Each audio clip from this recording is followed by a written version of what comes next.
This episode is brought to you by Fox One. Watch all 104 matches of the FIFA World Cup live in 4K for just $19.99 a month with 3 days free. Build your own multi-view, choose up to 3 streams, and follow player spotlights. Stay on top of every moment with live stats, highlights, and instant replays. The FIFA World Cup, streaming live on Fox One. Offers are subject to change. See fox.com for complete terms and conditions. Katz and Cosby, entertaining and informative on the Red Apple Podcast Network. Now, is Bill O'Reilly coming on today, or is he traveling? Bill O'Reilly is joining us, and who better than the great Bill O'Reilly, top nonfiction best-selling author? Yeah, where is the Irish music? You just like playing that song, I like right? That song. We love Bing Crosby. Yeah. Are we ready, Bill? Phil, do we have it? Here it is. When Irish eyes are smiling, sure 'tis like a morn. Well, is there peace in Ireland yet? I don't know about that, because there were a lot of protests going Bill on O'Reilly, there. where are we starting today? The Iranian thing is interesting. I think that you have a situation now where you have to assume that Iran is going to try to cheat. And I do believe that the Trump administration has built that in, that they'll try to move stuff around, as you were just reporting, and because these people, they're not looking out for anybody but themselves, and they truly believe it's their calling to have a nuclear weapon so they can hurt people. So you gotta go in with that posture that they're going to try to cheat, but that doesn't mean you reject the treaty. And why would you do that? Because if they do cheat, then the president will punish them the way he seems fit. What bothers me is that the media, which is aligned with the Democratic Party, does not want this deal. They don't want it to happen. I've never seen that. I've been around a long time, since U.S. Grant. I've really never seen a media rooting against its own country. But that's exactly what's happening. Within 10 minutes of the announcement that there was a deal, CNN put a guy named Nick Robertson on.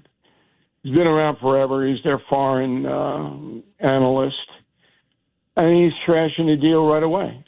They want turmoil. They want to try to affect November. They want turmoil. They want oil prices to stay at $100 a barrel because they're upset that we're going to have cheap gasoline again. They're upset that there's going to be no inflation, and they're upset that interest rates are going to come down because they can't blame inflation anymore. I mean, but have you ever seen that before? Yeah, I saw it under Trump 45. There was no inflation, and gasoline was $2.50 a gallon. Yeah, even in the Reagan administration, where the president did not like President Reagan, they weren't actively rooting against their own country. I mean, they wanted to bolster Carter in the race, and they did everything they could to get Carter reelected. But there wasn't like, okay, the Soviet Union is going to collapse under Bush, and we're sad about it.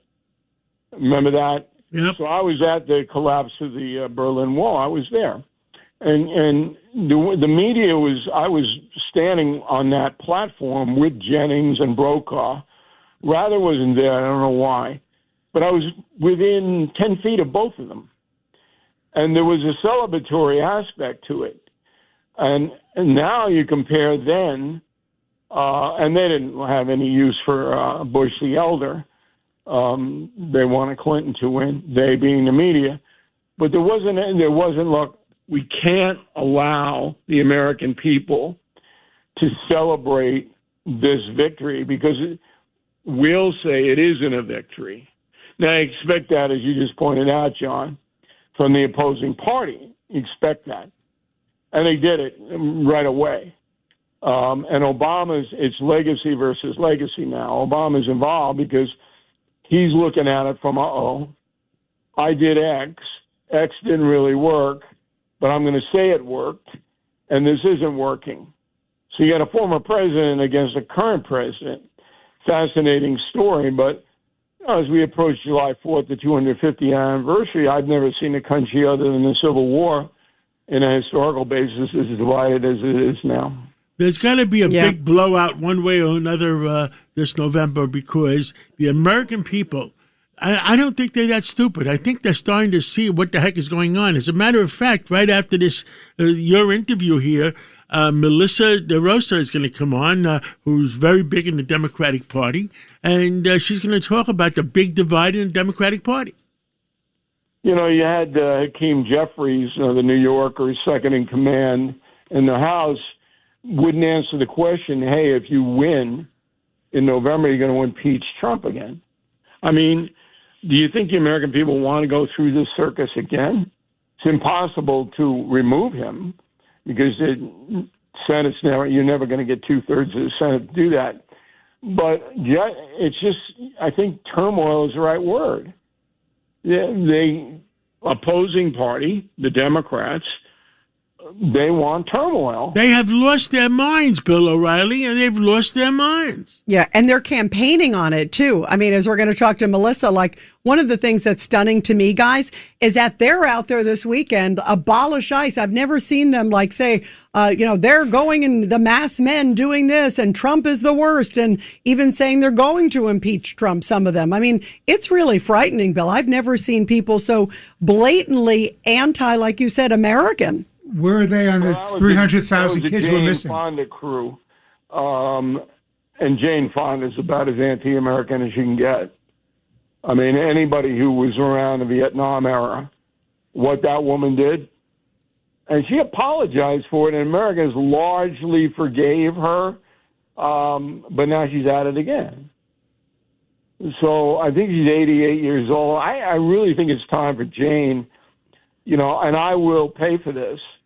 A few weeks on Caribbean island or something, take some time off, Jane, and take Robert De Niro with you. Oh, my goodness. By the way, Bill, you just triggered it. Did you see what Robert De Niro said this weekend? I couldn't believe it. I mean, I know De Niro. I told you the story about me and Ethel Kennedy and De Niro. Oh, yeah, that's right. He's just a loon. Sorry, Robert. You're a great actor, but you're a loon. And but Jane is out there screaming, okay, Jane, we get it.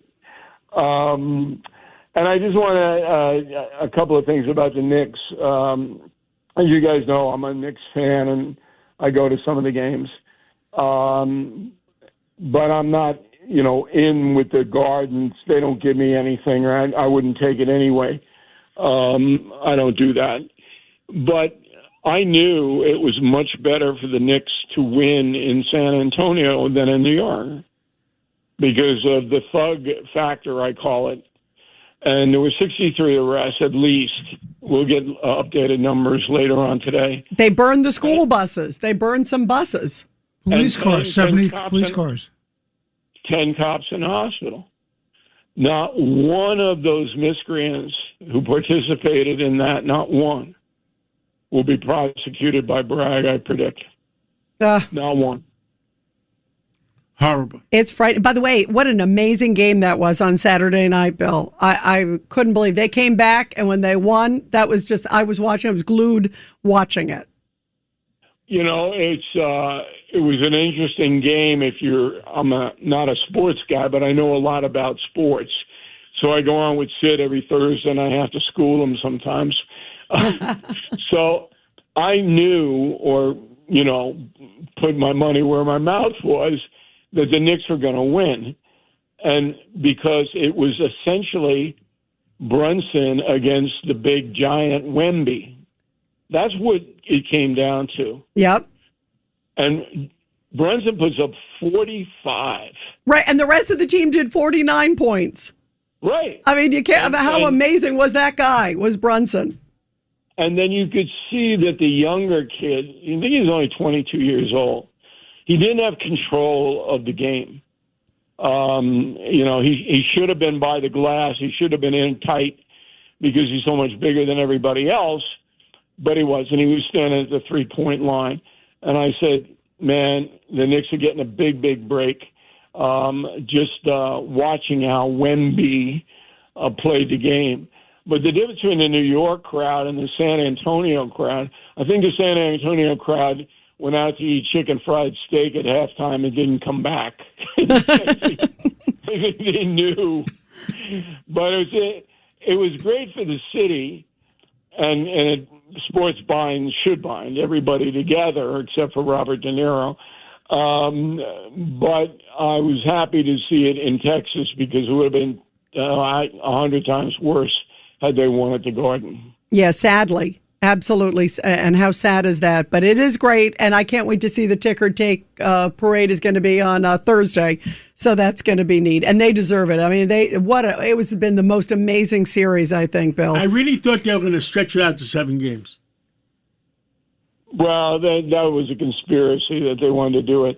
But Catsimatidis is so involved with the parades that he should be, leading it. I don't know how many Greeks are on a team. I think there's none. But you got the Greek.